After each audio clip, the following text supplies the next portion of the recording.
आज के सेशन को मेरे हिसाब से आप मैक्सिमम लोग हमारे साथ में कनेक्ट हो चुके हैं। ठीक है, और अपनी क्लास को हम लोग अब स्टार्ट कर लेते हैं। ठीक है, चलिए क्लास शुरू करते हैं।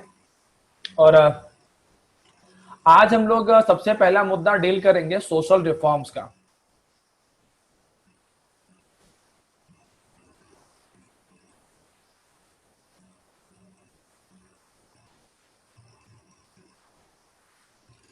सबसे पहला मुद्दा हम डील करेंगे सोशल रिफॉर्म्स। ठीक है, सोशल रिफॉर्म्स इंडिया के अंदर में स्टार्ट होने के रीजन क्या थे? ठीक है, क्या रीजन थे? नंबर 1 पर बात करेंगे ऑर्थोडॉक्स सोसाइटी और रूढ़िवादी समाज।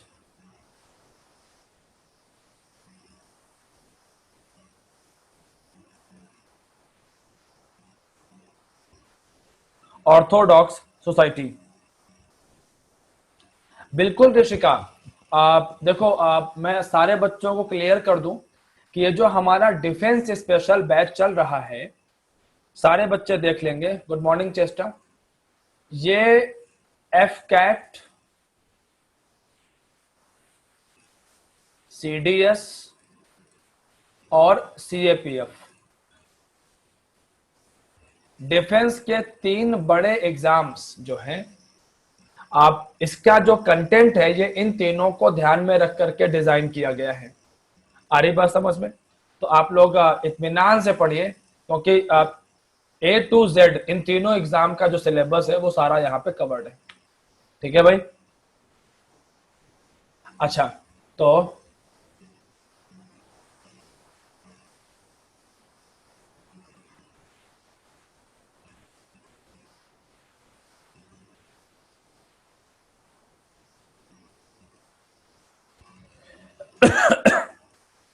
देखिए, आप लोगों को, आप लोग बड़े सुकून से पढ़ो, क्योंकि मैंने खुद ने डिफेंस का एग्जाम बहुत क्लोजली फाइट किए हुए हैं। एसएसबी कई बार देखा हुआ है। आई बात समझ में? हाँ, डिफेंस का बहुत रुझान नहीं था। ठीक है, अब हम लोगों के मतलब मेरा अपना निजी रूप से एक खास सोचने का नजरिया था। मुझे सिविल सर्विसेज की तरफ जाना था कि इधर जाना है, और घर वाले पैसे नहीं दे रहे थे, तो भाई उनको दिखाया कि देखो मैं बिना प्रिपरेशन के ये एग्जाम निकाल रहा हूँ, क्लियर कर ले रहा हूँ। 12th के बाद में एनडीए का, और आफ्टर ग्रेजुएशन जो है सीडीएस, कोर्स नंबर 129 और कोर्स नंबर 130, ये दोनों मैंने क्लियर किए हुए हैं। एक का एसएसबी इलाहाबाद में था, एक का भोपाल में था।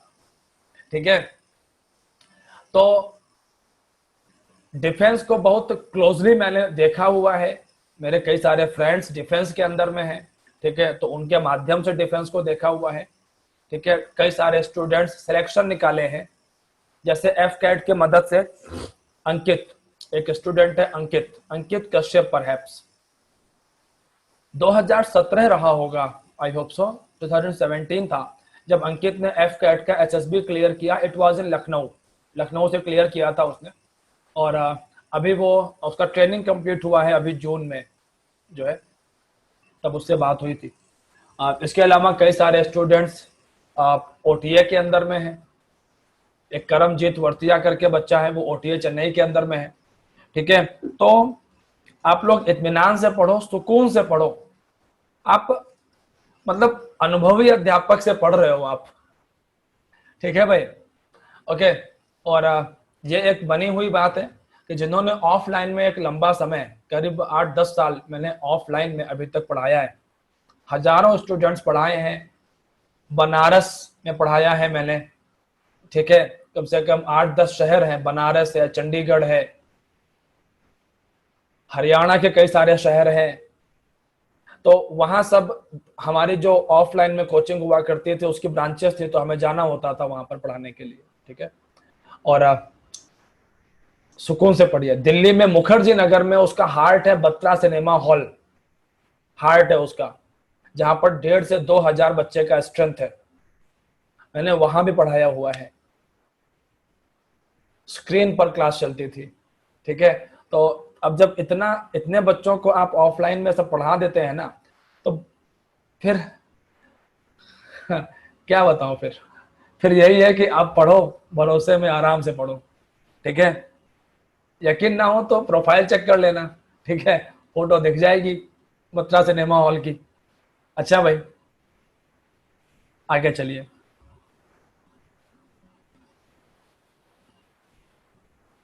तो हम लोग बात करने जा रहे थे, थैंक यू ऋषिका।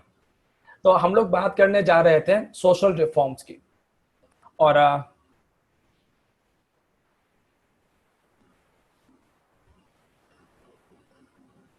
आनंद, मैं एक ही बात कहूंगा अपने अनुभव से बच्चे, कि एकेडमिक्स और कॉम्पिटिटिव एग्जाम्स दोनों अलग अलग हैं। मैंने इसी चीज को फॉलो किया है अपने लाइफ में। एकेडमिक्स बिल्कुल अलग चीज है और कॉम्पिटिटिव एग्जाम बिल्कुल अलग चीज है। अब एकेडमिक्स में आप परसेंटेज के बारे में सोचते हैं और कॉम्पिटिटिव एग्जाम में कट ऑफ की बात होती है। कट ऑफ क्लियर है, गेम सेट है, समझ रहे हैं। तो कॉम्पिटिटिव एग्जाम्स क्रैक करना ना एक आर्ट है, एक कला है, ठीक है। कई सारे ऐसे लोग होते हैं जो कि एकेडमिक्स में बहुत अच्छे होते हैं, कॉम्पिटिटिव एग्जाम में अच्छा नहीं कर पाते। कुछ लोग ऐसे होते हैं, ऐसे ढेरों एक्सपीरियंसेस हैं सिविल सर्विसेज में, डिफेंस में, जो एकेडमिक्स में बहुत अच्छे नहीं रहे, बट डिफेंस सिविल के एग्जाम उन्होंने झटके में क्रैक किए। So have patience. पास्ट में क्या रहा छोड़ दीजिए, अभी आप क्या कर रहे हो ना और किस तरीके से कर रहे हो, दैट मैटर्स, वो मैटर करेगा। और अगर आप AFCAT, C D S, C A P F के एग्जाम्स की प्रिपरेशन कर रहे हैं, करंट अफेयर्स की क्लासेस बिल्कुल मत मिस कीजिएगा। मैं एक बात जरूर बोलूंगा ये, और मुझे ऐसा लगता है कि आपके बैच के लोग करंट अफेयर्स में कम एक्टिव हैं, ठीक है। आप, मुझे जो लगता है, मतलब तुम्हारे जो नाम देखता हूं तो मुझे नाम वहां नहीं दिखता किसी का। फाइन। देवांशु, मैं समझा नहीं बच्चे आपकी बात को। ओके चेष्टा, आप करते हैं क्लास। और ओके अनीता, ग्रेट। और मान लीजिए कुछ स्टूडेंट्स किसी कारण से डेली क्लास नहीं कर पाते हैं, तो उसका मतलब 70%, भाई एक दिन में सब कुछ तो नहीं हो सकता, क्योंकि डेली तो मैं पूरा डिस्कशन करता हूं, तो मैं सलाह तो दूंगा डेली क्लास करो, और सैटरडे को आके रिवीजन कर लो मेरे साथ में। सैटरडे को बूस्टर डोज क्लास लेता हूं मैं, जहां पर मैं 50-60 क्वेश्चन पूरे हफ्ते के, पूरे वीक के 50 to 60 क्वेश्चन जो सबसे इंपॉर्टेंट है वो डिस्कस करता हूं, समझे। सलाह तो मेरी ये है कि डेली क्लास लो और रिवीजन कर लो सैटरडे को आकर के, और अगर डेली नहीं ले पा रहे हो सैटरडे को जरूर आओ। फाइन।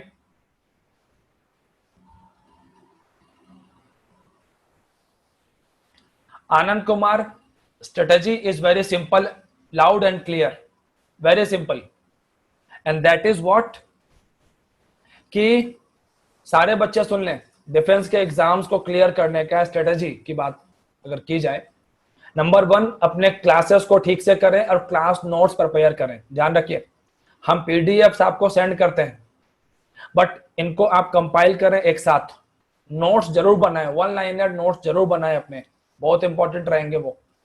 लास्ट मोमेंट पर रिवीजन करने में आपको वही काम आएंगे। करंट अफेयर्स का रोल बहुत ज्यादा बढ़ा है सारे एग्जाम्स में, सबको पता है। करंट अफेयर्स की पीडीएफ में डेली भेजता हूं, 40-45 पेज होते हैं डेली पीडीएफ के अंदर में, उसके वन लाइनर्स जरूर बनाएं। और मैं जब पढ़ाता हूं तो वहीं बोल देता हूं कौन से क्वेश्चन इंपॉर्टेंट है। अच्छा भाई, ये तो हुई बात क्लास की। इसके बाद अगर आप किसी भी एग्जाम की प्रिपरेशन कर रहे हैं और उसका प्रीवियस ईयर आप नहीं कर रहे हैं, तो आप बहुत गलत कर रहे हो। आप एफ कैट की तैयारी कर रहे हो तो उसका 10 ईयर जरूर देखो। अगर आप सीडीएस की प्रिपरेशन कर रहे हैं उसके 10 ईयर्स जरूर देखिए। प्रिपेयरिंग फॉर सीएपीएफ उसके 10 ईयर्स जरूर देखिए, 10 ईयर्स जरूर देखिए। और इन्हीं चीजों को बार बार रिवाइज करते रहिए एंड डेफिनेटली आप बेहतर परफॉर्म करके आएंगे।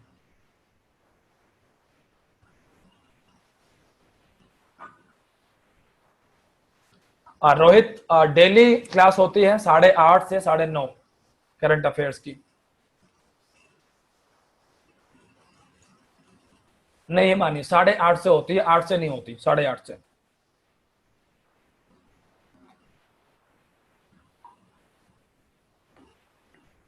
देवांशु, पीडीएफ डेली अपडेट होती है हमारी वेबसाइट पर और हमारी ऐप पर, आप डाउनलोड कर सकते हैं वहां से। हाँ बिल्कुल आनंद, बिल्कुल आनंद, ठीक है, मेरे नाम से देखिए मिल जाएगा। चलिए आगे चलेंगे हम लोग, क्लास को अपनी आगे बढ़ाते हैं।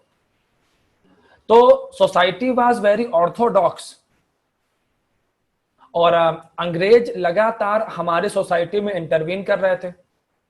अंग्रेज लगातार हमारे देश के अंदर में कन्वर्जन को, धर्म परिवर्तन को बढ़ावा दे रहे थे। हमारे युवाओं का ब्रेन वॉश किया जा रहा था। हमारे यूथ को यह बताया जा रहा था कि तुम्हारा कल्चर तो पूरा बेकार है और अंग्रेजों का कल्चर एक्सेप्ट करो, ब्रिटिश कल्चर एक्सेप्ट करो, क्रिश्चियन बनो, तो आप का जो सोशल एक वैल्यू है वो बढ़ेगा। और ऐसे में हुआ ये कि हमारी सोसाइटी के ढेर सारे लोगों ने क्रिश्चियनिटी को एक्सेप्ट भी किया। बट एक बात जरा आप सोचो कि अगर किसी देश के लोग किसी दूसरे रिलीजन को एक्सेप्ट कर लेते हैं, स्वीकार कर लेते हैं, तो ऐसे में उनका अपना कल्चर तो खत्म हो जाएगा। और इस बात को सबसे बेहतर तरीके से जिन्होंने ऑब्जर्व किया, उनका नाम था राजा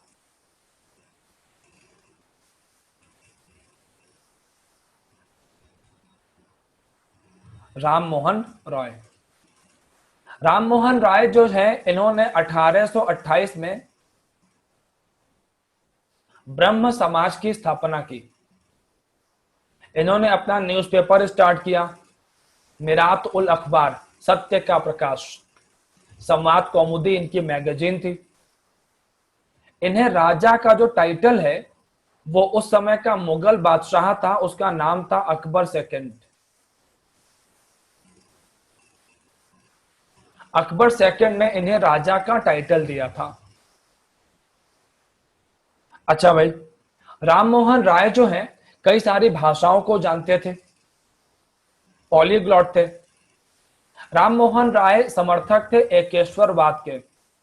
राम मोहन राय समर्थक थे किसके? एकेश्वरवाद के, मोनोथीज्म। और इस पर इनकी पुस्तक भी है, Tuhfat ul Muwahhidin, that is gift to monotheist. ये पुस्तक भी लिखी है राम मोहन राय साहब ने। ध्यान रखना, क्वेश्चन है एग्जाम का, राम मोहन राय किसमें यकीन करते थे? एकेश्वरवाद में। राम मोहन राय की एक और पुस्तक है ईसाई धर्म के ऊपर में लिखा उन्होंने ईसाई धर्म की जो बुराइयां हैं उसको बताया और जो अच्छाइयां हैं उनके बारे में भी बताया। और इसीलिए उनकी जो पुस्तक है प्रिसेप्ट्स ऑफ जीसस, इसके अंदर में उन्होंने ईसाई धर्म के जो अच्छी बातें हैं, जो गुड पॉइंट्स हैं, उनको उन्होंने हाईलाइट किया है राम मोहन राय सर ने। ठीक है यार, आप लोग ना जरा एक सेकंड रुकना, बस एक सेकंड रुकना।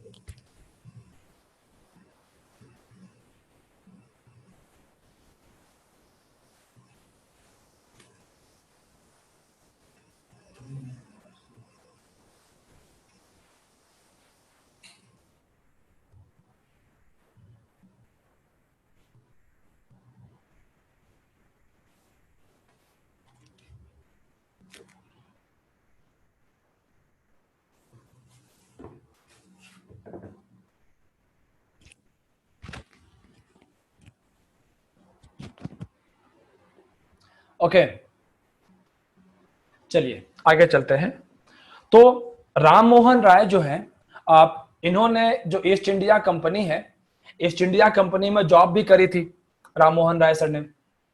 इसके अलावा राम मोहन राय सर सती प्रथा के बड़े विरोधी थे और राम मोहन राय के प्रयासों से उस समय का जो गवर्नर जनरल था बंगाल का, विलियम बेंटिक,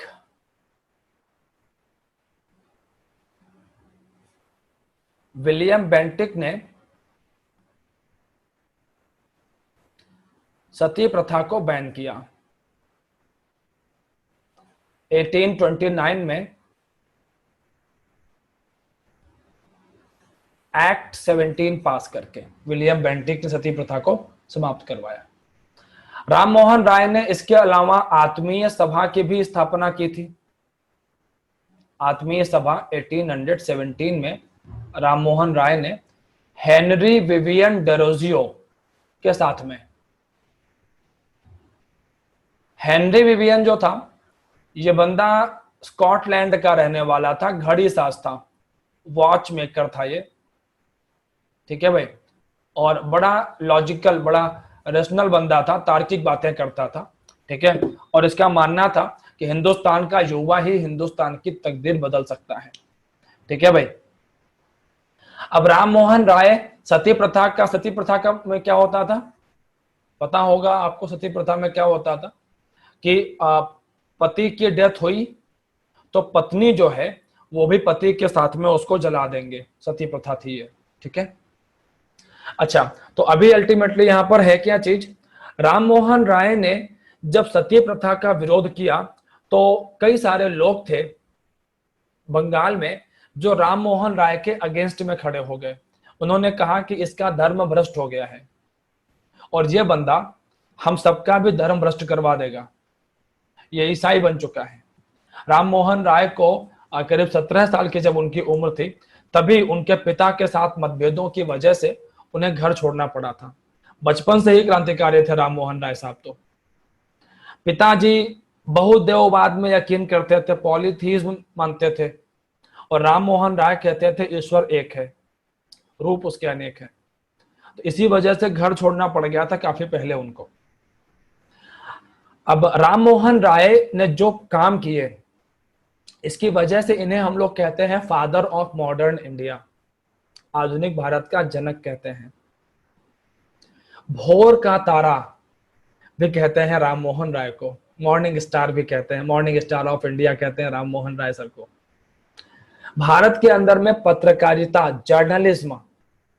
जर्नलिज्म का इस्तेमाल पब्लिक वेलफेयर में, लोगों तक अपने मैसेज को पहुंचाने में जिन्होंने सबसे पहले किया उनका नाम था राम मोहन राय, ठीक है भाई। तो ये सब अचीवमेंट्स है राम मोहन राय सर की, वो कितने इंपॉर्टेंट है मैंने सारा बता दिया।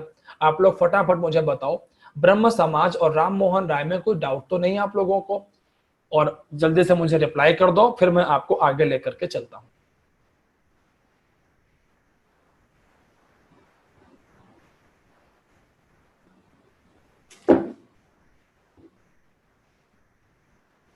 ठीक है, बढ़िया। ये स्पेलिंग गलत लिखा है बच्चे ने जर्नलिज्म का,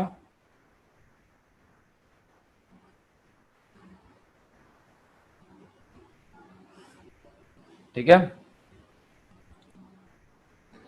बच्चे। ब्रह्म समाज के लोग जो है एक ईश्वरवाद में यकीन करते हैं, एक ईश्वर की पूजा करते हैं, और समाज के अंदर में जो रूढ़िवादी परंपराएं हैं, सती प्रथा जैसी परंपराएं हैं, इनका विरोध करते हैं। धार्मिक कर्मकांडों का विरोध करते हैं। वो धर्म के सिंपलर फॉर्म, आसान रूप की वकालत करते हैं ब्रह्म समाज के लोग, ठीक है भाई। ये है कौन था, विवेक राय। समझ में आ गया होगा बच्चे, रिप्लाई जरूर करना। अच्छा भाई, अब राम मोहन राय सर जो हैं,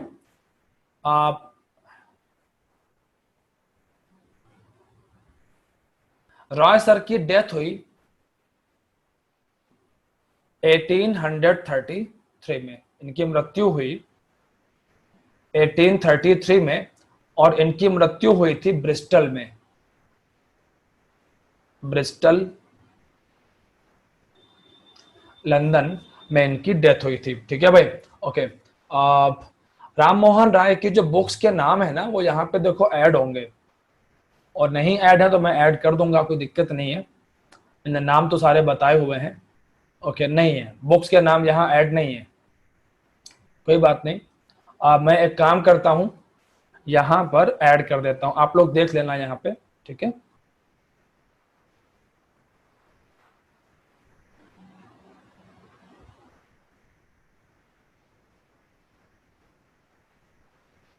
किताबों के नाम हैं, पहला है गिफ्ट टू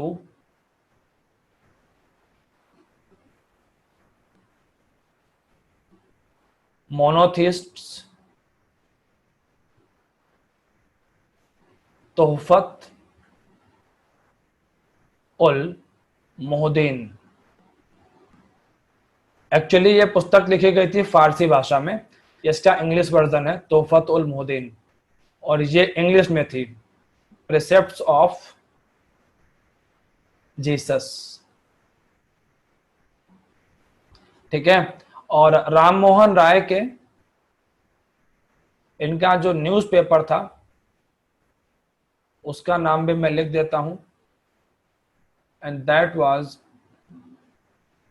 मिरात उल अखबार, सत्य का प्रकाश, ठीक है। और ये भी फारसी भाषा में था। एक्चुअली आप लोग सोच रहे होंगे कि सर ये फारसी फारसी क्यों आ जा रहा है, जो है बात एक्चुअली पता क्या है बच्चे, कि उस समय भारत में मुगलिया सल्तनत से हम लोग बाहर निकले थे, ठीक है। और इन सब वजहों से हिंदुस्तान के अंदर में जो है फारसी भाषा, जो कि मुगलों के दरबार की भाषा होती थी, वो ज्यादा इस्तेमाल होती थी, समझे। इस वजह से आपको जो ये लोग मिल रहे हैं, ये लोग सब फारसी का ही प्रयोग कर रहे हैं। अच्छा, राम मोहन राय के बाद ईश्वर चंद्र विद्यासागर की एंट्री होती है, और ईश्वर चंद्र विद्यासागर जो है उन्होंने विधवा पुनर्विवाह को प्रोत्साहित किया। हालांकि ईश्वर चंद्र विद्यासागर का संबंध जो है ब्रह्म समाज के साथ में भी था, और ईश्वर चंद्र, अभी तो नाम बताया है चेष्टा, यहां देखिए ना, देखो ये मिरातुल अखबार दिखा, देख लिया होगा। और ईश्वर चंद्र विद्यासागर के प्रयासों से विडो रीमैरिज एक्ट पास हुआ। कब पास हुआ? 1856 में पास हुआ, और इसको जिस बंदे ने पास करवाया था उसका नाम था कैनिंग। कैनिंग ने पास करवाया था इसको, ठीक है भाई। तो ईश्वर चंद्र विद्यासागर इसलिए पॉपुलर है। इसके बाद एंट्री होती है स्वप्निल। यंग बंगाल मूवमेंट को हेनरी विवियन डेरोजियो ने आरंभ किया था बच्चे, और उसका उद्देश्य था बंगाल के यूथ के अंदर में जो है तार्किक क्षमता का विकास करना, और वो अपने समाज को बेहतर बना सके, वो ईसाई ना बने लेकिन अपने धर्म की इज्जत करें, रिस्पेक्ट करें, ठीक है। तो हेनरी विवियन डेरोजियो बेसिकली इसके फाउंडर थे, यंग बंगाल मूवमेंट के, ठीक है। स्वप्निल समझ में आ गया होगा, और मैंने बता दिया है आपको इस बारे में, ठीक है। चलिए, रिप्लाई जरूर किया करो जब मैं जवाब दे देता हूं आपके सवालों के, तो रिप्लाई जरूर किया करो भाई। आर्य समाज की स्थापना हुई स्वामी दयानंद सरस्वती के द्वारा। दयानंद जी का ओरिजिनल नाम था मूल शंकर, और इनके टीचर का नाम था विरजानंद जी। इनके टीचर का नाम क्या था? विरजानंद जी। दयानंद जी ने किताब लिखी थी सत्यार्थ प्रकाश, और दयानंद जी वेदों के बहुत बड़े समर्थक थे।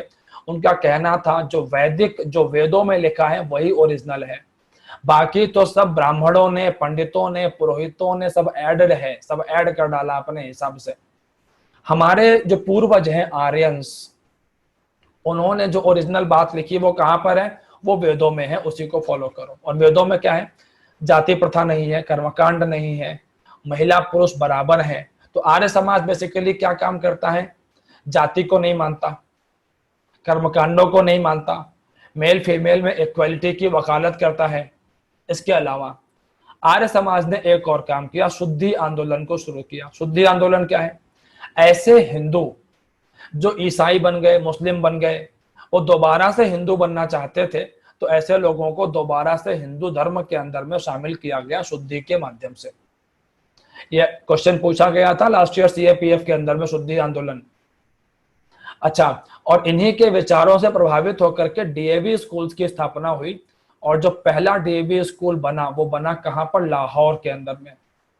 दयानंद एंग्लो वैदिक स्कूल जो पहला बना, फर्स्ट, लाला हंसराज और लाजपत राय के प्रयासों से इसकी स्थापना कहां पर हुई? लाहौर के अंदर में। ठीक है भाई। हिमानी पूछ रही हैं कि विडो रिमैरिज क्या होती है। देखिए, होता यह था उस जमाने में, आज से करीब 150 साल पहले लड़कियों की शादी हो जाती थी 8 साल में, 10 साल में शादी हो गई। अच्छा भाई, अब 8-10 साल में शादी हो गई, और शादी होती किससे थी? लड़के की उम्र नॉर्मली, लड़कों की मतलब जो है उम्र, लड़के क्या अधेड़ उम्र कहिए, ठीक है, अब वो उसकी उम्र हो रही है 35 साल 40 साल। अच्छा, मॉर्टेलिटी रेट भी ज्यादा था, सुविधाएं थी नहीं इतना, मेडिकल फैसिलिटीज। मान लीजिए पति की मृत्यु हो गई। अच्छा भाई, पति की मृत्यु हो गई, तो अब वो जो लड़की है जिसकी उम्र अब 25-30 साल हो रही है, पूरा जीवन पड़ा है उसके सामने बिताने के लिए, लेकिन अब उसकी रिमैरिज नहीं हो सकती है, पूरा जीवन बर्बाद लड़की का। इसके और भी कई सारे पहलू हैं जिनको कई सारे बंगाली इतिहास साहित्यकारों ने उठाया था, जैसे कि परिवार के अंदर में ही ऐसी विधवा महिलाओं का हैरेसमेंट, उनका एक्सप्लॉयटेशन, उनका शोषण।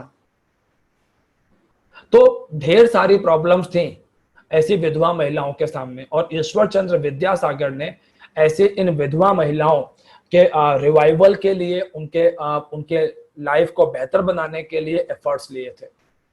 और विद्यासागर जी इतने जबरदस्त पर्सनालिटी थे कि उन्होंने इस बात को प्रमोट करने के लिए अपने बेटे की शादी भी एक विधवा महिला से ही करवाई। धन्य हो पिता और धन्य हो पुत्र जो इस बात के लिए एग्री हो गया। ठीक है, कि हम सिर्फ इसको थ्योरी में नहीं मानते, हम इसको प्रैक्टिकली फॉलो करते हैं कि विधवा पुनर्विवाह होना चाहिए और लोगों को विधवा पुनर्विवाह की तरफ आगे आना चाहिए। ठीक है भाई, ओके, चलिए। इवन आज भी हमारी सोसाइटी में विडो रिमैरिज इतना नहीं चलता है, और जबकि इसको चलना चाहिए कि ठीक है यार, आपने शादी हुई, ठीक है, और अब एक साथी, एक पार्टनर नहीं रहा। आमतौर पे होता क्या है, पत्नी की मृत्यु हो गई तो पति तो नॉर्मली शादी कर ही लेता है, पुरुष की तो शादी हुई, पुरुष तो विवाह कर ही लेता है मैक्सिमम केसेस, महिला का विवाह नहीं होता। हमारा समाज आज भी टैबू है इस सब्जेक्ट के ऊपर में, ओके, जबकि ऐसा होना नहीं चाहिए। चलिए भाई आगे चलते हैं। आप बच्चे वहीं पर चल रहे हैं अनीता? अच्छा भाई, तो आर्य समाज के बारे में बताया मैंने आप लोगों को, ठीक है, और आर्य समाज में कोई दिक्कत नहीं होगी, समझ में आ गया होगा आसानी से, ठीक है। और इसके बाद में एक संस्था की स्थापना हुई अमेरिका में। कहां पर स्थापना हुई? अमेरिका में। और अमेरिका में जिस संस्था की स्थापना हुई इसका नाम था, एक बात ध्यान रखना, एग्जाम बच्चे कोई भी हो, सोशल रिफॉर्म से 1-2 क्वेश्चन पक्का मिलते हैं एग्जाम में, ध्यान रखना इस बात को, तो बहुत ध्यान से पढ़ना इसको। Theosophical society,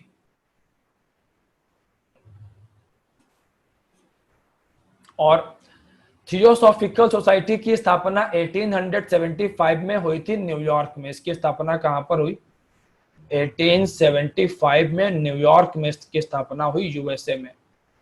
madam ब्लाउटस्की and colonel Olcott, madam ब्लाउटस्की रूस की रहने वाली थी, कर्नल अल्कॉट जो है वो अमेरिकन आर्मी से संबंधित थे। इन लोगों ने इसकी स्थापना की थी। और थियोसॉफिकल सोसाइटी के जो फाउंडर्स थे, इनका यह मानना था कि इंडिया के अंदर में जो वेद हैं, उपनिषद हैं, उसमें जो नॉलेज है वो बहुत यूनिक है, और वो नॉलेज पूरी दुनिया तक पहुंचनी चाहिए। अच्छा भाई, अब इसी एफर्ट में इन लोगों ने एक काम किया, इन्होंने इस संस्था का जो हेडक्वार्टर है वो हेडक्वार्टर बनाया अडयार में। फाउंडेशन हुआ है न्यूयॉर्क में, लेकिन इसका हेडक्वार्टर कहां बना? अडयार। और अडयार कहां पर है? मद्रास के अंदर में। बाद में आयरलैंड की एक महिला थी, नाम था Annie Besant. Annie Besant Vivekananda के विचारों से बड़ा प्रभावित हुई थी। एक और महिला थी मार्गरेट नोबल, वो भी बड़ा प्रभावित थी विवेकानंद से। और एनी बेसेंट बाद में जो है भारत आ जाती हैं और वो थियोसॉफिकल को ज्वाइन कर लेती हैं। मार्गरेट नोबल रामकृष्ण मिशन में शामिल हुई थी, जो कि विवेकानंद जी की संस्था थी।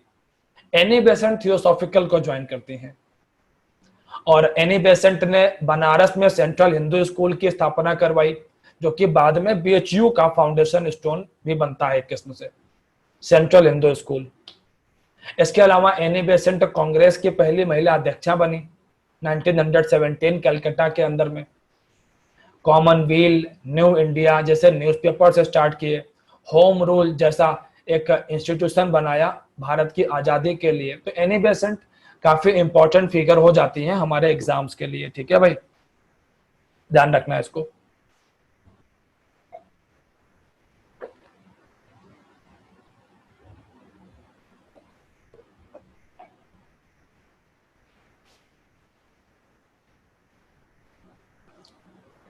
ओके, आगे चलें। चलिए भाई देखिए,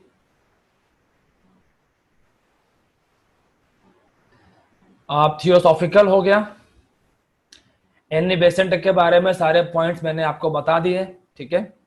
ओके, और इसके बाद में मैं आपको लेकर चलता हूं टुवर्ड्स विवेकानंद।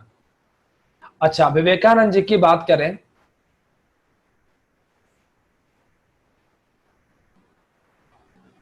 तो इनका वास्तविक नाम था Narendra Nath. What was his real name?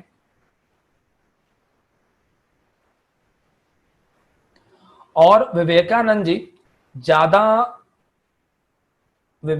जी ज्यादा पॉपुलर हैं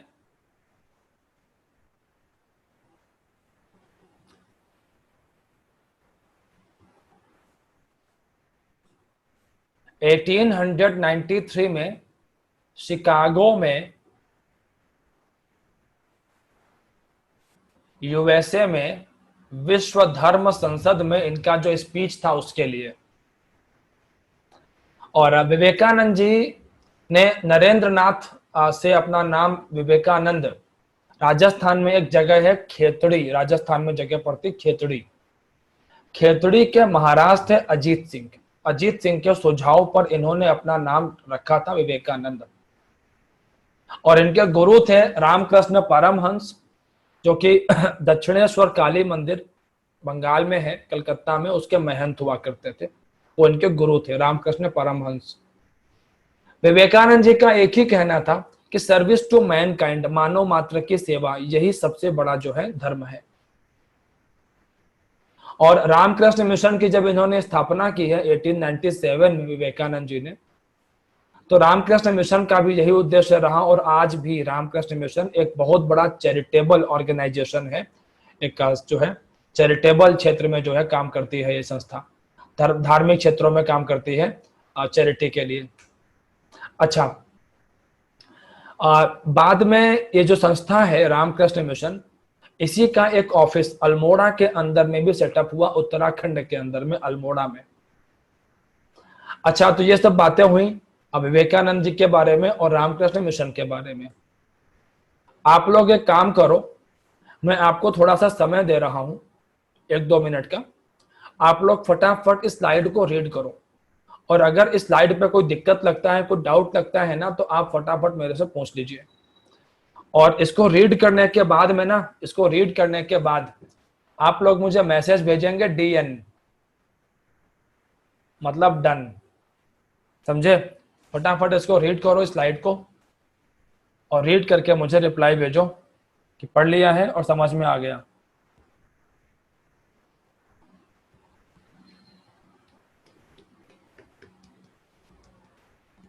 जल्दी रीड कीजिए।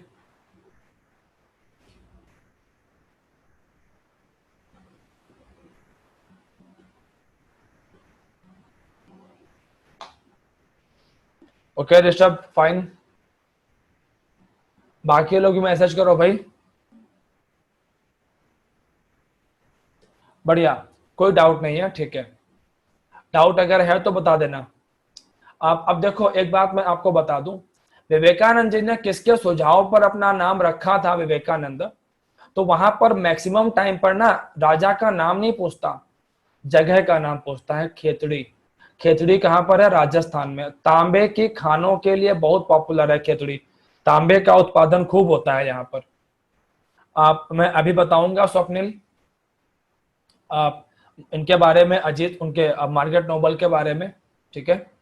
अच्छा, और विवेकानंद जी जो है, मार्गारेट नोबल ही थी। मार्गारेट नोबल ने विवेकानंद जी को कहा था कि मैं आपसे विवाह करना चाहती हूँ। मतलब विवाह नहीं, उनका कहने का अर्थ यह था कि मैं आपके जैसा ही पुत्र चाहती हूँ। उन्होंने इनडायरेक्टली ये बात कही थी। तो विवेकानंद जी ने कहा, माते, मतलब आप मेरे जैसा पुत्र क्यों चाहती हैं, मैं ही आपका पुत्र बन जाता हूं। ठीक है, तो बड़ा प्रभावित हुई थी मार्गारेट नोबल, और फिर उन्होंने एक अपना लंबा जीवन जो है व्यतीत किया रामकृष्ण मिशन की सर्विंग करने के लिए। ठीक है भाई, ओके, तो आगे चलते हैं।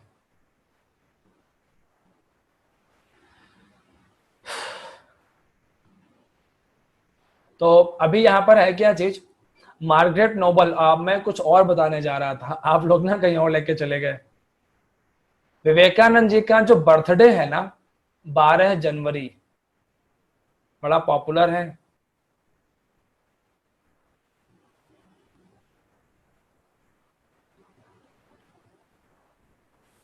12 जनवरी, हैप्पी बर्थडे विवेकानंद जी का।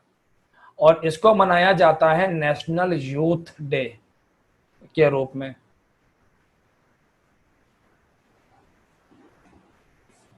राष्ट्रीय युवा दिवस के रूप में मनाया जाता है। ठीक है भाई, ओके, चलिए आगे चलते हैं। मार्गारेट नोबल की बात करते हैं, तो मार्गारेट नोबल के बारे में यहां पर देखो लिखा है स्क्रीन पर। आयरलैंड की रहने वाली थी मार्गारेट नोबल भी। रामकृष्ण मिशन को ज्वाइन किया था इन्होंने। और मार्गारेट नोबल का नाम विवेकानंद जी ने चेंज कर दिया था। और मार्गारेट नोबल का नाम विवेकानंद जी ने रख दिया था सिस्टर निवेदिता। क्या नाम रखा था?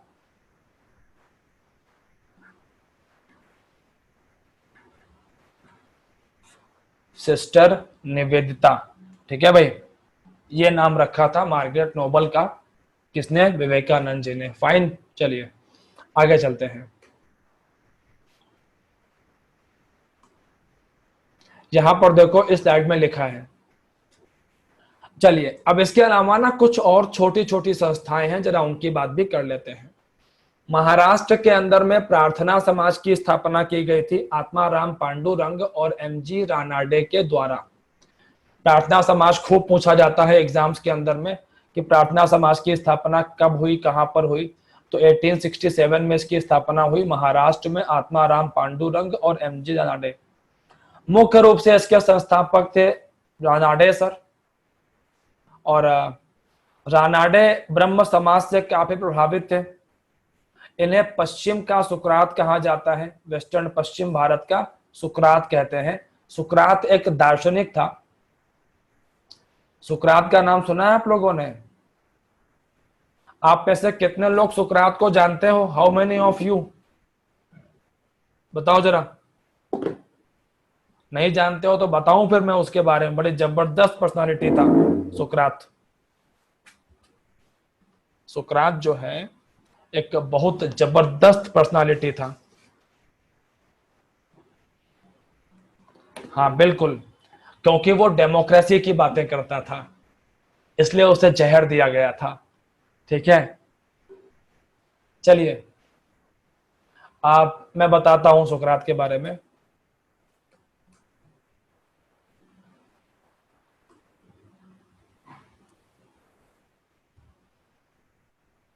एक्चुअली यूनान के अंदर में, यूनान का मतलब कौन सा देश? ग्रीस, इंग्लिश में ग्रीस कह देते हैं। एक दार्शनिक था सुकरात, और सुकरात राजा के जो गलत काम थे उनका विरोध करता था।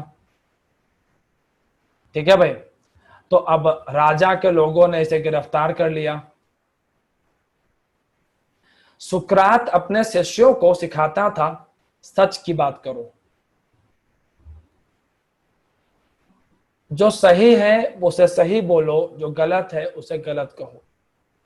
शोषण के विरुद्ध आवाज उठाई है एक जमाने में सुकरात ने, और सुकरात हुआ था आज से लगभग लगभग 2500 साल पहले ग्रीस के अंदर में। और सुकरात के मित्र ने ही इसको जहर दिया था, और सुकरात ने अपने दोस्त को कहा कि मुझे पता है कि इस प्याले में जहर है, मैं इसे पीऊंगा तो मर जाऊंगा, लेकिन मैं ये जहर पीऊंगा। क्यों? क्योंकि सच बोलने की एक कीमत होती है, और मैंने सच बोला है, और मैं उसकी कीमत चुकाऊंगा अपनी जान दे करके। इसी सुकरात का शिष्य था प्लेटो, और इसी प्लेटो का शिष्य था अरस्तु, और इसी अरस्तु का शिष्य था सिकंदर। आई बात समझ में? ये कहानी है यहां पर पूरी की पूरी। ठीक है भाई, चलिए भाई। तो हाँ, पूरी लाइन है यहाँ पे सिकंदर तक। ये चलिए देखिए, तो रानाडे सर जो है वो भी सच की बात करते थे, तो पश्चिम भारत का सुकरात कहते हैं इनको।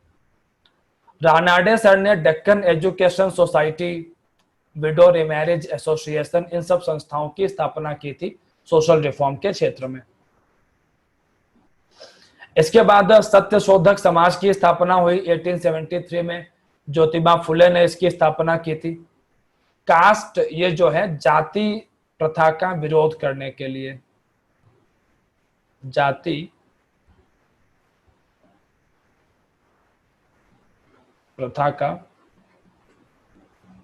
विरोध करने के लिए।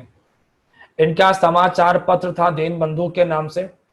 ऐसे ही आत्मसम्मान आंदोलन था तमिलनाडु में, यह भी जाति प्रथा का विरोध करता था। इसको स्टार्ट किया था रामास्वामी नायकर ने। रामास्वामी नायकर पेरियार के नाम से भी जाने जाते हैं। पेरियार का मतलब होता है महान आत्मा। क्या मतलब होता है पेरियार का? महान आत्मा। ऐसे ही अहमदियास थे। अहमदिया आंदोलन पंजाब में शुरू हुआ था। मिर्जा गुलाम अहमद ने अपने आप को पैगंबर डिक्लेयर कर दिया। बाद में अपने आप को कृष्ण का अवतार बताने लगे मिर्जा गुलाम अहमद के, हम कृष्ण के अवतार हैं। अच्छा, अहमदिया आज भी हैं, पाकिस्तान में है, राजस्थान में है हमारे। लेकिन एक बात मैं आपको बता दूं, पाकिस्तान के अंदर में अहमदियास को मुसलमान नहीं माना जाता। पाकिस्तान के संविधान में संशोधन करके इस बात को लिखा गया है कि अहमदियास कभी भी वहां के राष्ट्रपति नहीं बन सकते, प्रधानमंत्री नहीं बन सकते। और ये जो हमारा CAA आया है, CAA याद है? Citizenship amendment act 2019। तो इसमें यह बात लगातार कही गई कि अगर हिंदुओं का, पारसियों का, जैनों का, बौद्धों का उत्पीड़न होता है पाकिस्तान में, तो अहमदियास का भी उत्पीड़न होता है, इनको भी मारा जाता है वहां पर। तो अहमदियास को भी भारत आने की परमिशन दी जाए। कई लोग ये बातें उठा रहे थे। ठीक है भाई, ओके, चलिए आगे चलते हैं।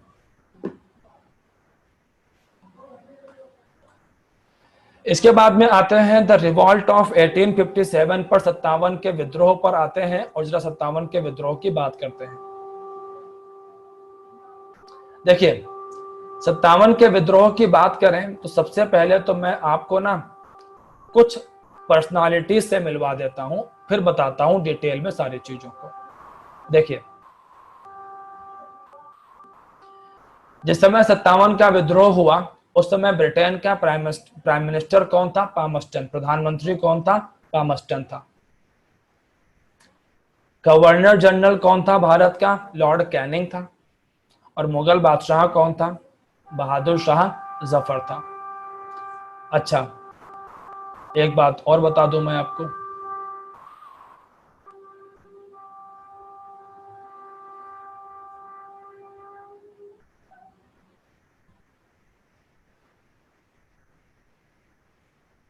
ब्रिटिश क्वीन कौन थी? विक्टोरिया प्रथम थी। ये पर्सनालिटीज हैं उस समय की। अब जरा आप लोग देखिए 57 के विद्रोह के रीजन क्या थे? Any one of you would like to answer? 57 के विद्रोह के जो कारण हैं, क्या आप में से कोई बताना चाहेगा कारण क्या है इसके? ट्राई कर लो। हम्म,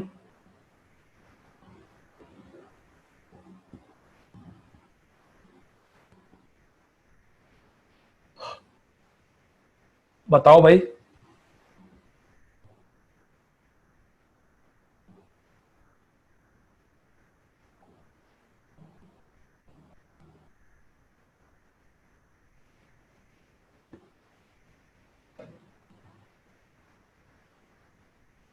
ओके, काफी सारी बातें बताई आप लोगों ने और अधिकांश सही भी बताई हैं। देखिए, 57 के विद्रोह को हम लोग क्लासिफाई करते हैं दो हिस्सों में। ठीक है, दो हिस्सों में इसको हम लोग बांटते हैं। और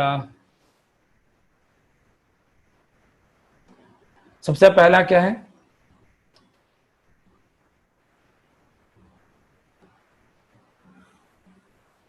क्रॉनिक रीजंस, और सेकंड क्या है? Immediate reasons. ठीक है,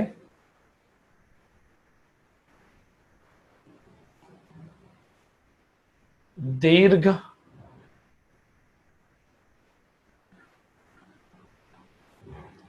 कालिक कारण और तात्कालिक कारण। ठीक है, जरा समझिएगा। देवांशु, देख लीजिए बच्चे, यहां पर देख लीजिए और देख करके मुझे आंसर कर दो आपने देख लिया, ताकि मैं आगे चलूं। चलिए, अब दीर्घकालिक कारण, क्रॉनिक रीजंस में क्या क्या था? अंग्रेज जो थे, ब्रिटिश जो थे, इन्होंने किसानों पर टैक्स बहुत ज्यादा लगा रखा था और इसकी वजह से किसान परेशान था इनसे। अच्छा भाई, इसके अलावा इंडियन सोसाइटी के अंदर में, भारतीय समाज में इनका इंटरफेरेंस, इनका हस्तक्षेप बहुत ज्यादा था। ये भी एक समस्या थी यहां पर। ठीक है, सोसाइटी में इंटरफेरेंस काफी ज्यादा था। तो भारत के लोगों को यह लग रहा था कि ये हमारा धर्म भ्रष्ट कर देंगे, इनको हटाओ। इसके अलावा अंग्रेज एक काम और कर रहे थे, भारतीय रियासतों पर कब्जा करते जा रहे थे बहुत तेजी के साथ में। तो ये एक और समस्या थी यहां पर। अच्छा भाई, अभी अल्टीमेटली क्या हुआ? अभी अल्टीमेटली क्या हुआ यहां से कि इन तीनों की वजह से किसानों पर लगान ज्यादा है समाज में। अब जैसे मैं आपको एग्जांपल देता हूं, सती प्रथा को बैन करवाया था अंग्रेजों ने, अच्छा कदम था। लेकिन हमारे उस समय के समाज ने क्या समझा? जरा गेस करो, हमारे उस समय के समाज ने इसको पॉजिटिव समझा होगा या नेगेटिव समझा होगा? जरा बताइए। सती प्रथा को बैन किया, अच्छा था। समाज ने क्या समझा होगा हमारे उस समय? नेगेटिव। ये बिल्कुल वैसे है जैसे कि 3 तलाक को बैन किया गया, अच्छा कदम है, लेकिन हमेशा, ये हमेशा होता है, कि जब आप नए चीज को लाते हो, रिफॉर्म को लाते हो, तो एग्जिस्टिंग लोग ना उसका विरोध करते हैं, समझ नहीं पाते अधिकांश लोग कि वो चीज कितने काम की है। ठीक है भाई, ओके। तो चलिए आगे चलते हैं हम लोग यहां से।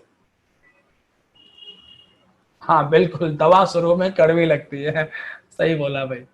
ठीक है भाई, यस अनु, बिल्कुल सही बात है अनु। और अभी यहां पर है क्या चीज कि इन सब की वजह से समाज में एक बड़ा रिसेंटमेंट था। अच्छा भाई, इसी बीच डलहौजी जो था, कौन था डलहौजी?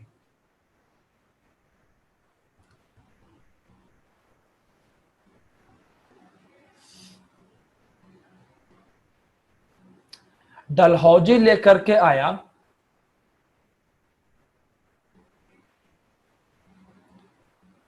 Doctrine of lapse. क्या लाया डलहौजी?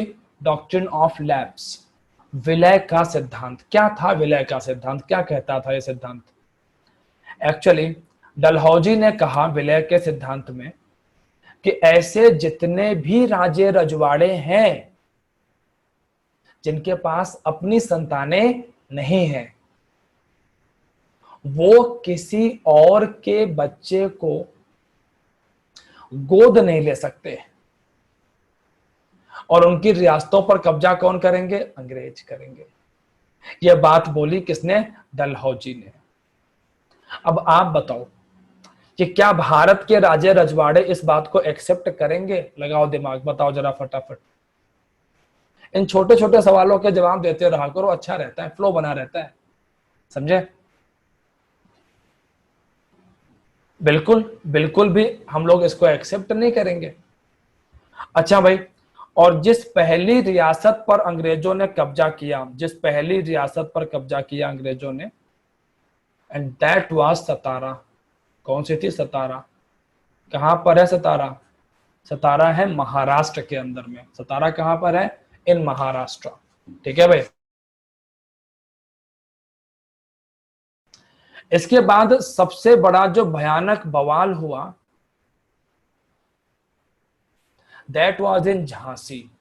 कहां पर हुआ? झांसी में हुआ। और झांसी के अंदर में लक्ष्मीबाई ने दामोदर राव को गोद लेने की कोशिश की।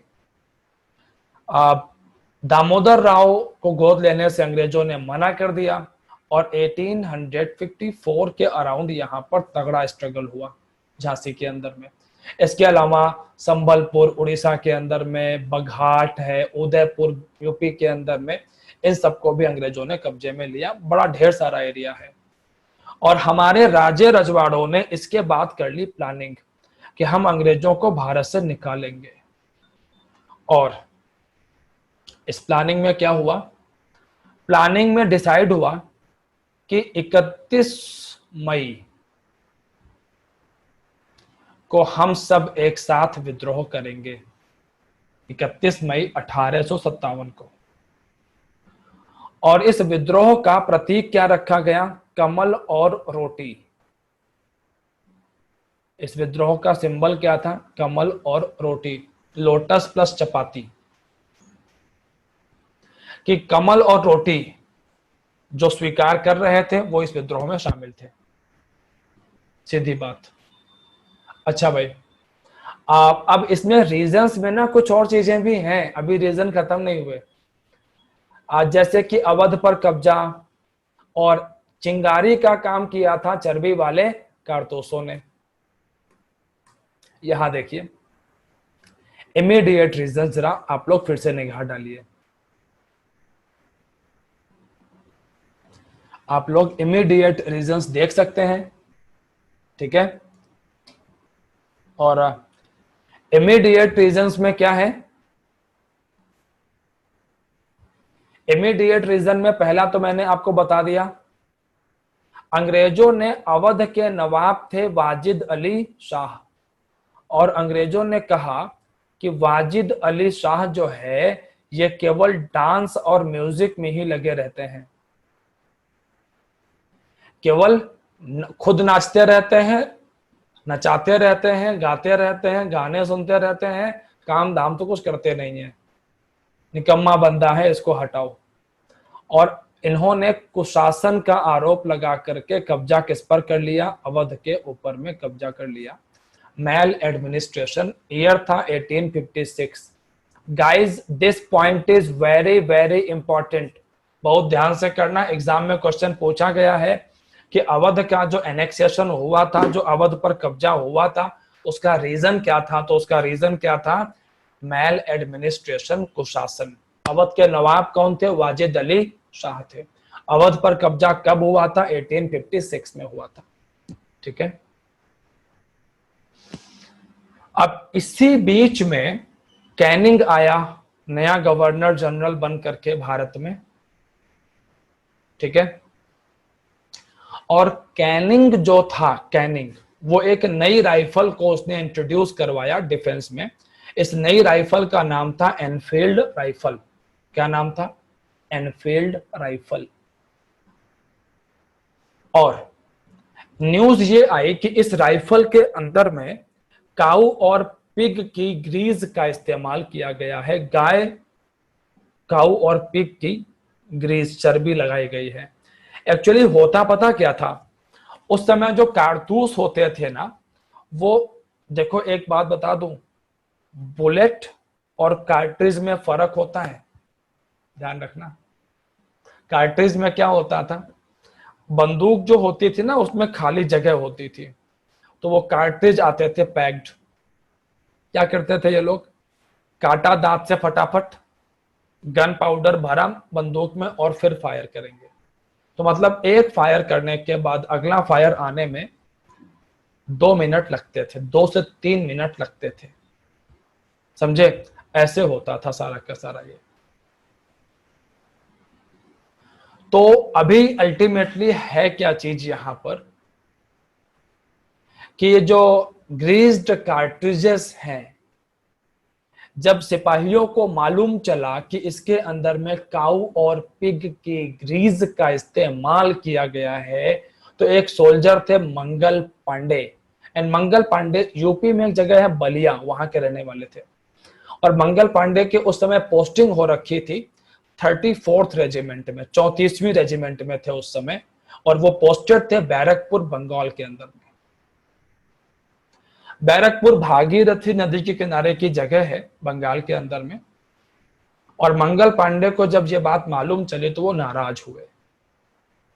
और इसी बीच 29 मार्च, 29th ऑफ मार्च था 1857।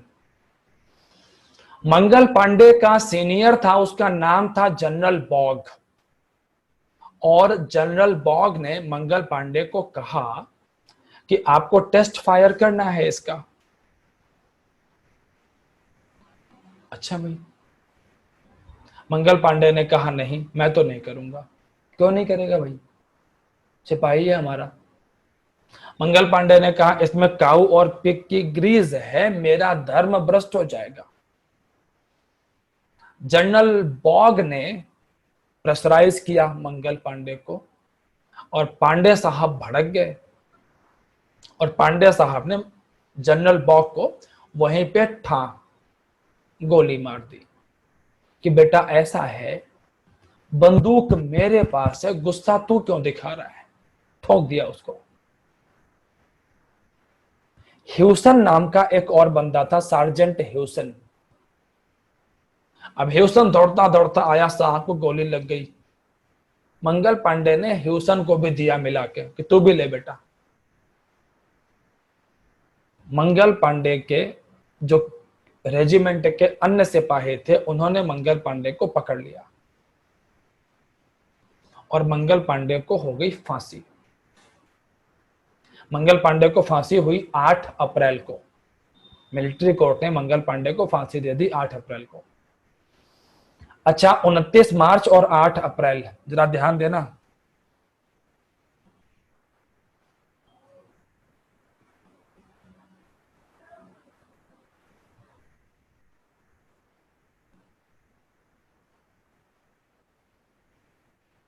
अच्छा ध्यान देना, ये सब 1857 में हो रहा है। और इसके बाद मामला पहुंचा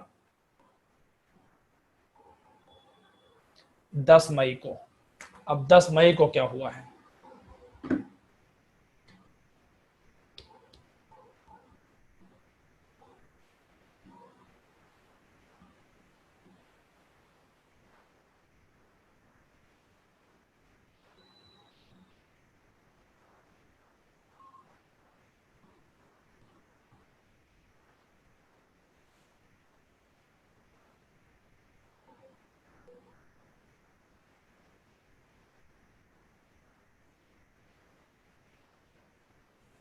अच्छा भाई, तो चलिए अब हम लोग जरा आगे बात करते हैं। और देखिए ऐसा है यहाँ पर कि 10 मई 1857 को 10th ऑफ में 1857 को मेरठ के अंदर में आग लगी। मेरठ, और जमीन ही है क्रांति की, ठीक है भाई। और मेरठ में तो वहां की महिलाओं ने क्रांति कर दी, करवा दी महिलाओं ने। क्या हुआ समझिए। मेरठ में भी टेस्टिंग चल रही थी, सिपाहियों ने वहां भी मना किया। अच्छा भाई, तो जिन सिपाहियों ने मना किया उन सिपाहियों को जेल में डाल दिया गया। अब मजे की बात पता क्या थी कि जिन सिपाहियों ने मना किया वो भी इंडियन, जिन्होंने जेल में डाला वो भी इंडियन। शाम को ये सिपाही निकले गश्त पे, पेट्रोलिंग के लिए निकले, तो मार्केट के अंदर में महिलाओं ने इन सिपाहियों की हुटिंग कर दी। मेरठ की महिलाओं ने, खून है कि पानी हो गया, चूड़ियां पहन लो। हालांकि देखो, चूड़ियां कमजोरी की निशानी नहीं होती हैं, लेकिन उस जमाने में तो लोग मानते थे कि चूड़ियां मतलब कायरों की निशानी, कमजोरियों की निशानी। एक्चुअली ये बहुत ही गलत चीज है, मगर अगर आज से मैं देखूं, 150 साल पहले देखो चीजें अलग हैं। आज चूड़ियां पहन के महिलाएं बॉर्डर की रक्षा कर रही हैं। मेरी एक मित्र है, बीएसएफ में है वो। आई बात समझ में? मैरिड हैं, शादी के तुरंत बाद उनकी पोस्टिंग थी बॉर्डर एरियाज के अंदर में। तो एक जमाना था जब लोग चूड़ियों को कायरों की निशानी मानते थे, आंसुओं को, जैसे मैं बता दूं आपको, एक साइकोलॉजिकल चीज है, बड़ा अच्छा मुद्दा यहाँ पे आ गया। तो अभी क्या है, हाँ ऋषभ, आज भी कुछ जो पिछड़े हुए लोग हैं, जिनके दिमाग अभी भी 150 साल पिछड़े हुए हैं, वो आज भी ये टॉन्ट में इस्तेमाल कर लेते हैं। लेकिन जो समझदार लोग हैं, प्रोग्रेसिव लोग हैं, वो इसको, आंसुओं को, चूड़ियों को, इसको वो कमजोरी की निशानी नहीं मानते। अब्राहम लिंकन साहब कहते थे अगर कोई व्यक्ति कभी रो देता है तो वो कमजोर नहीं है, ये इस बात को दिखाता है कि वो संवेदनशील है। लड़कों को सिखाते हैं ना बचपन से हम लोगों को भी सिखाया गया था, लड़के कहाँ रोते हैं, लड़के नहीं रोते। और ऐसे में होता क्या है, लड़कों के हार्ट फेल हो जाते हैं। तो इसीलिए दुख हो रो लीजिए। लड़के ना तो लड़के रुलाते नहीं हैं, ये सिखाने की जरूरत है। लड़के रुलाते नहीं हैं, लड़के रो सकते हैं, रुलाते नहीं हैं। साइकोलॉजी ये कहती है कि जिस चीज के मतलब रोका जाता है, जैसे कि लड़कों को कई बार जब रोकते हैं कि लड़के नहीं रोते हैं, तो वो लड़कों के अंदर में ना एक किस्म की अजीब से साइकोलॉजी क्रिएट कर देती है। और जब वो किसी को रोता हुआ देखते हैं तो उनको मजा आता है, और खास तौर पर इसका शिकार बनती है उनकी पत्नियां, महिलाएं, जिनको टॉर्चर करते हुए देख करके उनको मजा आता है। तो लड़कों के लिए खास बात कि लड़के रो सकते हैं, और रोना कायरों की निशानी नहीं है। संवेदनशीलता, सिंपैथी को दिखाता है, ये एक सेंसिटिवनेस को दिखाता है आपके अंदर की। और चूड़ियां कायरों की निशानी नहीं होती हैं, समझे? ओके।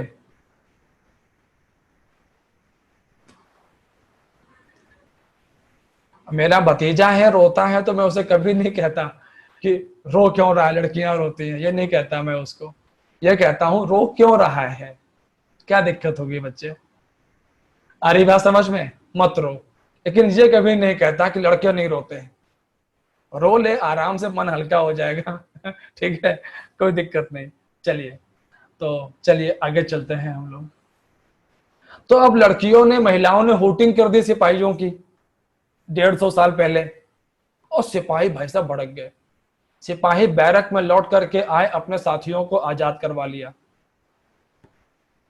ब्रिटिश सोल्जर्स ने चू नहीं किया, करते भी कैसे, करने का मतलब था पिट जाते, संख्या कम थी वैसी उनकी।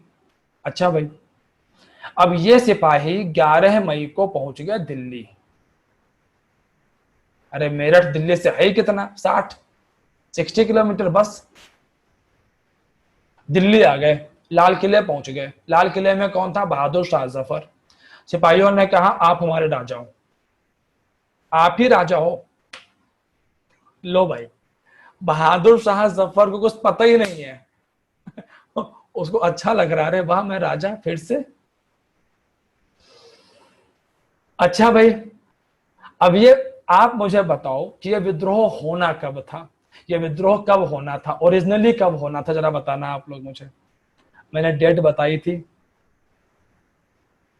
नहीं तो अभी ना मैं क्रांति कर दूंगा यहां पर।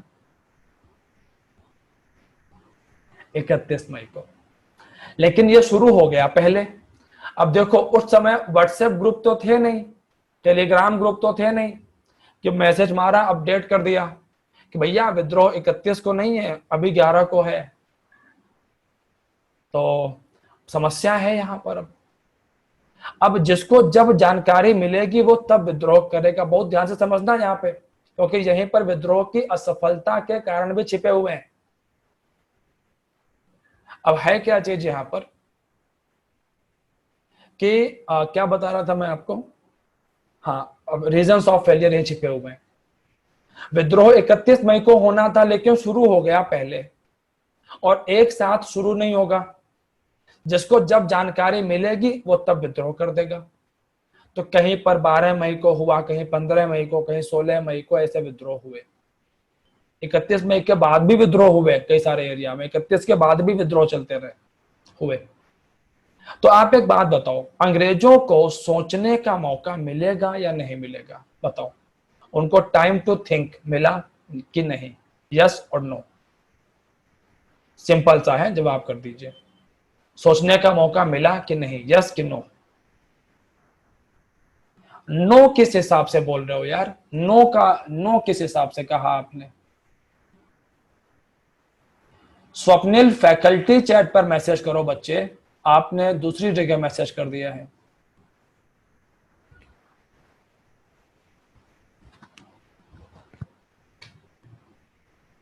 बिल्कुल, ये विद्रोह एक साथ नहीं शुरू हुआ, अंग्रेजों को सोचने का मौका मिल गया। क्योंकि अगर एक साथ शुरू होता फिर तो अंग्रेज नहीं समझ पाते क्या हुआ। लेकिन जब आज यहां फिर कल वहां, तो अंग्रेज सोच रहे थे ना कि यार ये क्या हो रहा है, आज यहां कल वहां, ये सब लोग क्यों नाराज हो रहे हैं भाई, क्यों विद्रोह हो रहा है? इंटेलिजेंस के इनपुट्स मिले कि प्रॉपर प्लान है ये तो, और ऐसे में अंग्रेजों को तैयारी का मौका मिल जाएगा। और जब अंग्रेजों को तैयारी का मौका मिल जाएगा तो वो बर्बाद कर देंगे हमारे लोगों को। और हमारे इस विद्रोह की असफलता का सबसे बड़ा कारण क्या था?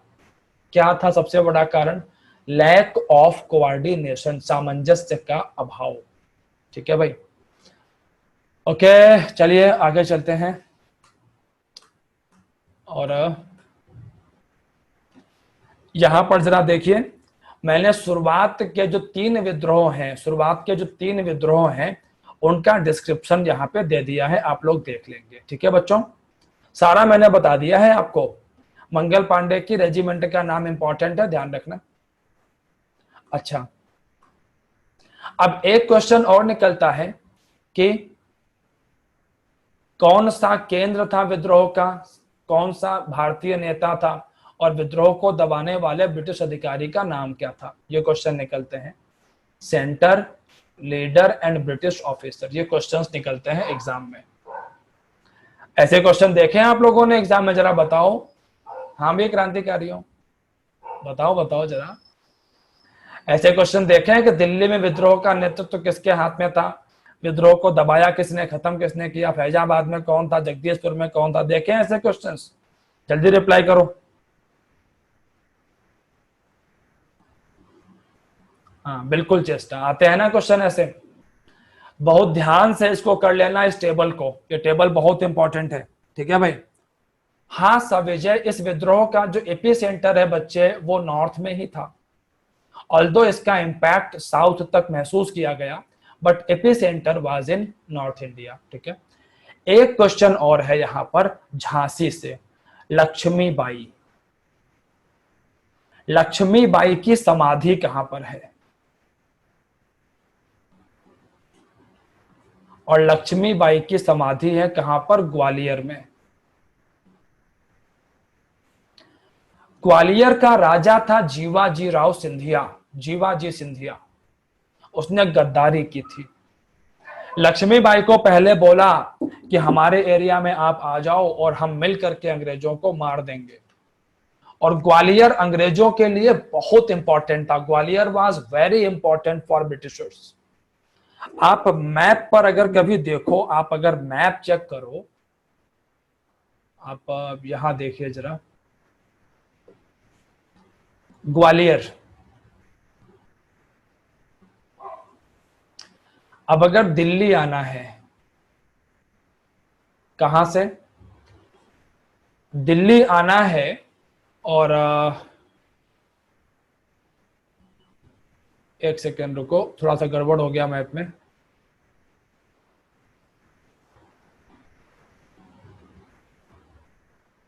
यहां पश्चिम भारत से भाई अंग्रेजों के सारे जहाज जो हैं, यूरोप से सारे जहाज, वो बॉम्बे ही तो आ रहे थे। और अगर बॉम्बे से दिल्ली आना है रेलवे से या कैसे भी आओ, तो ग्वालियर होते हुए ही निकलोगे। बताओ भाई, पश्चिम भारत से अगर दिल्ली आओगे, उत्तर भारत आओगे, तो ग्वालियर या उसके आसपास से गुजरोगे कि नहीं गुजरोगे? बताओ फटाफट मुझे, थोड़ा बहुत तो मैं पता होगा। आई बात समझ में? और ग्वालियर के पास का एरिया था झांसी। यहां लक्ष्मीबाई मजबूत थी। अब प्लान यह था कि अगर ग्वालियर के जीवाजी सिंधिया भी साथ में आ जाएं, तो अंग्रेजों की जो सप्लाई है ना, इसको हम पूरा काट देंगे। और इस समय अंग्रेजों का जो वायसराय था, जो गवर्नर जनरल था, कैनिंग, कैनिंग बैठा था इलाहाबाद में। कैनिंग कहां बैठा था? इलाहाबाद में। और कैनिंग ने यह कहा कि अगर जीवाजी सिंधिया लक्ष्मीबाई के साथ मिल जाता, तो मुझे अगले ही दिन हिंदुस्तान छोड़ के जाना पड़ता। आप समझ लो कि जीवाजी सिंधिया कितना महत्वपूर्ण था अंग्रेजों के लिए और क्रांतिकारियों के लिए। और जीवाजी सिंधिया ने गद्दारी की। और इन्हीं जीवाजी सिंधिया के खानदान में माधवराव सिंधिया हैं, फिर उनका बेटा है ज्योतिरादित्य, उसकी बुआ हैं वसुंधरा राजे। ये सब सिंधिया खानदान के ही लोग हैं। लेकिन अब बात वही है कि खानदान में एक बंदे ने गद्दारी की, तो उसकी सजा पूरे खानदान को नहीं दे सकते ना, ये लोकतंत्र तो नहीं कहता। तो इसीलिए हम लोग राजनीति में, नॉर्मल लाइफ में, कि उनके ऊपर ये आरोप नहीं लगाते कि तेरा तो खानदान का बंदा गद्दार था। ठीक है, ओके। चलिए, तो अभी अल्टीमेटली है क्या चीज भाई, यहां से कहानी क्या है कि इस विद्रोह को धीरे धीरे अंग्रेज दबाने में कामयाब हो गए। और आप लोग ये टेबल बहुत ध्यान से करना बच्चों, बहुत ध्यान से करना इस टेबल को, ठीक है। कुछ इंपॉर्टेंट बता दूं मैं आपको। जगदीशपुर बहुत पूछा जाता है। लखनऊ के अंदर विद्रोह का दबाया किसने? हैवलॉक ने। काफी अच्छा क्वेश्चन है एग्जाम का। दिल्ली का निकोलसन इंपॉर्टेंट है, ठीक है भाई। ये कुछ इंपॉर्टेंट है, ध्यान रखना आप लोग इसको।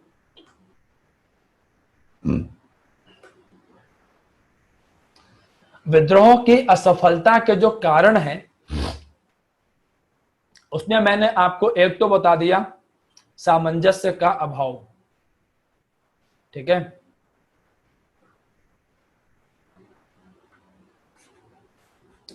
लैक ऑफ कोऑर्डिनेशन तो बता दिया मैंने आपको। हथियारों का अभाव भी था।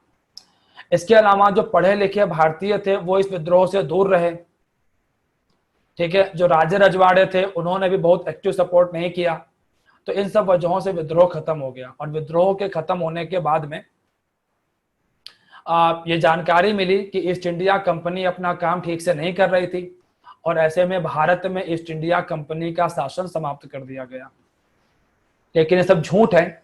ईस्ट इंडिया कंपनी का शासन केवल पेपरों पर खत्म किया गया था, केवल पेपर पर खत्म किया गया। ईस्ट इंडिया कंपनी अभी भी भारत में काम करती रही, ठीक है। और लेकिन भारत का जो मेजोरिटी था शासन का, वो ब्रिटेन के राजा रानी के हाथों में चला गया। तो अब 1858 से हम लोग क्राउन का रोल मानते हैं, आप ऐसे समझो।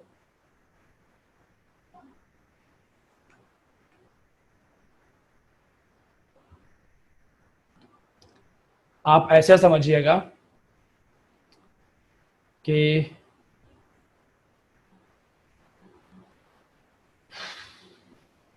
इंडिया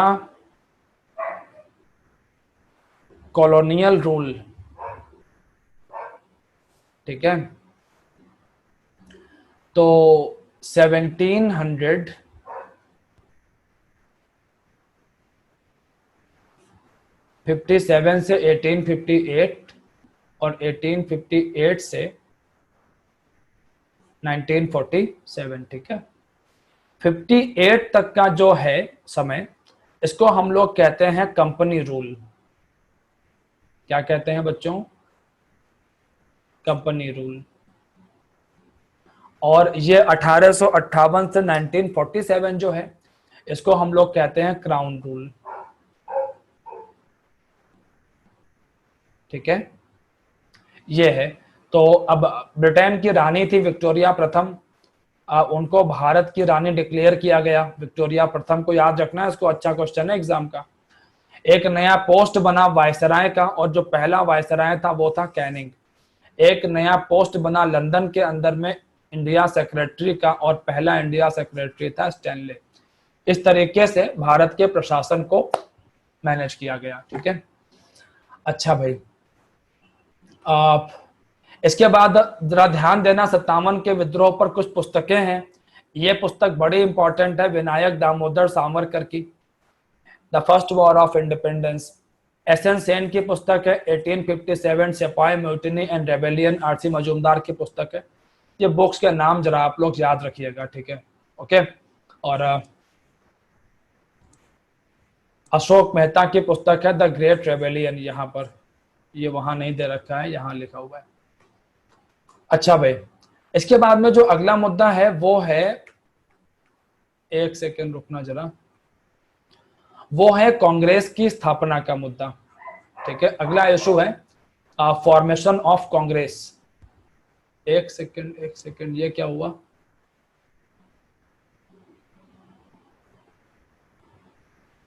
एक सेकेंड रुकना जरा आप लोग, ठीक है।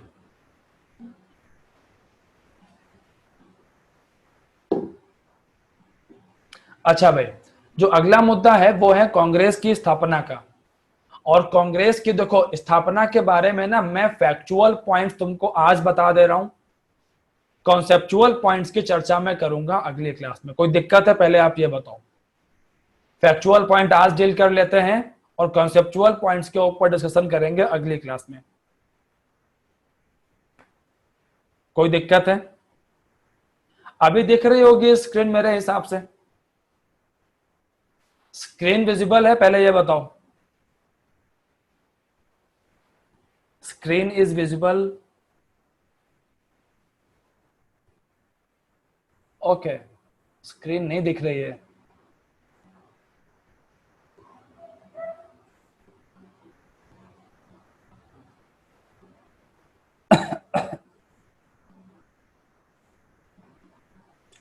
अब दिख रही है?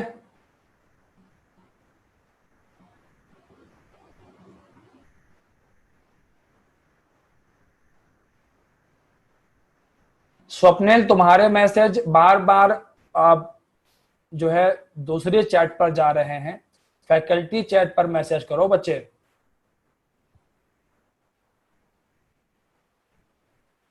ओके, ठीक है। तो चलिए फिर फैक्चुअल पॉइंट आज देख लीजिए, कॉन्सेप्चुअल पॉइंट पे बात करेंगे अगली क्लास में, ठीक है। कांग्रेस की अगर हम लोग स्थापना की बात करें, फॉर्मेशन की बात करें, तो इसकी स्थापना हुई दिसंबर 1885 में, ठीक है। कहां पर हुई? बॉम्बे में हुई। पहले ये मीटिंग होनी थी पुणे में, पहले ये मीटिंग होनी थी पुणे में प्लानिंग थी, लेकिन पुणे में फैल गया प्लेग, तो मीटिंग को शिफ्ट किया गया बॉम्बे। संस्थापक कौन था? Elon Octavian Hume. कांग्रेस के पहले सेक्रेटरी भी यही थे, ह्यूम सर।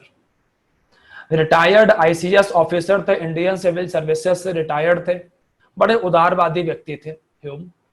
और ह्यूम को हम लोग हर्मिट ऑफ शिमला भी कहते हैं।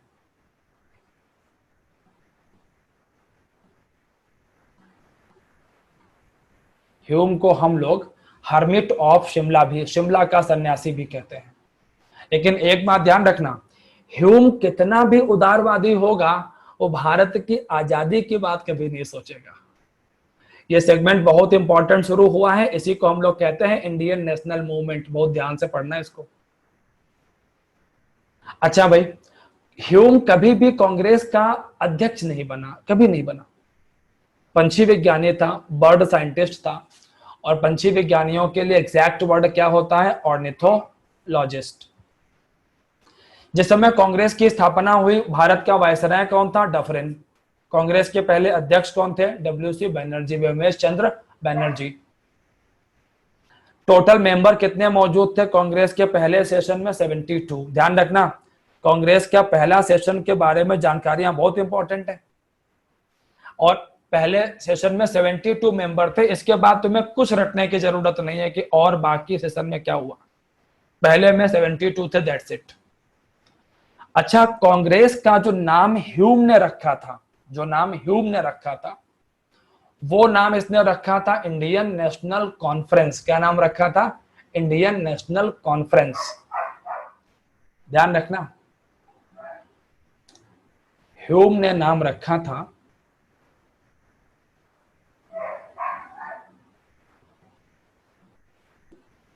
ये नाम ह्यूम ने रखा था, इंडियन नेशनल कॉन्फ्रेंस।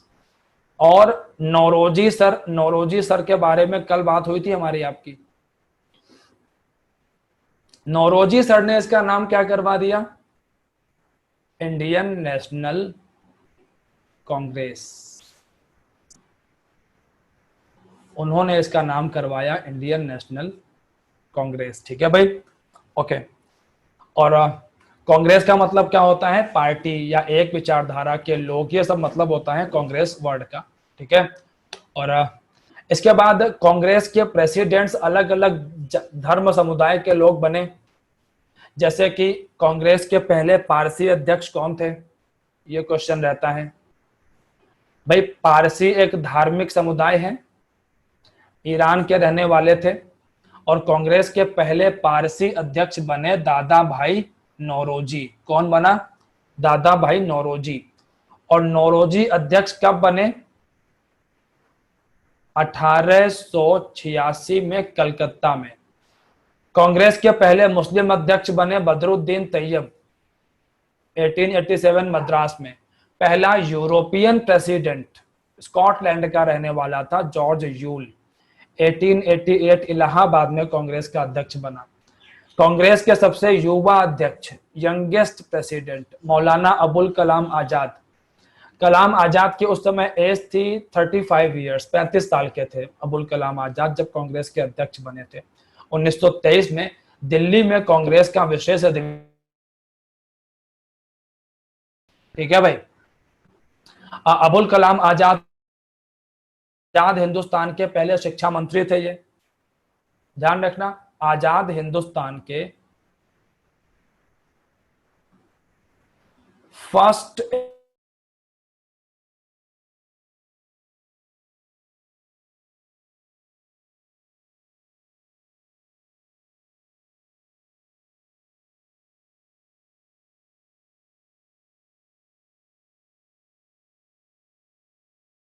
एक बुक है अबुल कलाम आजाद की, इंडिया